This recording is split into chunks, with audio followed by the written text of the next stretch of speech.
ಅದೇ ಜಿಲ್ಲಾ ಉಸ್ತುವಾರಿ ಸಚಿವರು ಲಕ್ಷ್ಮೀ ಹೆಬ್ಬಾಳ್ಕರ್ ಬೆಳಗಾವಿನ ವಿಧಾನಸೌಧದಾಗ ಯಾಕೆ ಲೆಕ್ಕಾಕರ ನಮ್ಮ ವೇದಿಕೆಗೆ ಬಂದು ಶೋ ಕೊಡ್ತಾರೆ. ಇಲ್ಲಿ ಏನಾಗೈತೆ ಬರಕ್ಕ, ಇದು ವೇದಿಕೆ ಅಲ್ಲ. ಒಂದ್ 500 ರೂಪಾಯಿ ಘೋಷಣೆ ಮಾಡೋ ಪುಣ್ಯಾತ್ಮ ದೊಡ್ಡ ಸ್ಥಾನಕ್ಕೆ ಹೋಗಿ ನೀನು.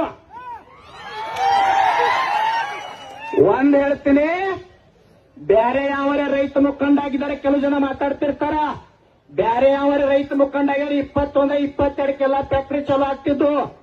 ಚೋಣಪ್ಪ ಪೂಜಾರಿ ನಾವು ಇದೇನ್ ಕೊಡಿಲ್ಲ. ಯಾವ ಮಕ್ಕಳ ಸೂಟಿಗೆ ತಗೊಳ್ಳಾರಂತ ರೈತ ಸಂಘದವ್ರು ಅದೇವಿ. ಯಾವ MLA MP ಫ್ಯಾಕ್ಟ್ರಿ ಮಾಲಕ ಯಾರ್ದು ನಮಗ್ ಭಯ ಇಲ್ಲ. ಯಾವನ ಮನೆ ಮುಂದೆ ನಾವು ಕೈ ಒಡ್ಡವರಲ್ಲ. ಬಿಲ್ ಘೋಷಣೆ ಆಗುತ್ತಕ್ಕ ಯಾರು ಹಿಂದೆ ಸರಿಯಂಗಿಲ್ಲ. ಎಲ್ಲರೂ ಶಾಂತ ರೀತಿ ಕೊಂಡ್ರಿ. ಅಲ್ಲಿ ಅನ್ನದ ವ್ಯವಸ್ಥೆ ಮಾಡ್ಯಾರ. ಯಾವ ಫ್ಯಾಕ್ಟ್ರಿ ಮಾಲಕನ ರೊಕ್ಕಲ್ಲ, ರಾಜಕಾರಣ ರೊಕ್ಕಲ್ಲ.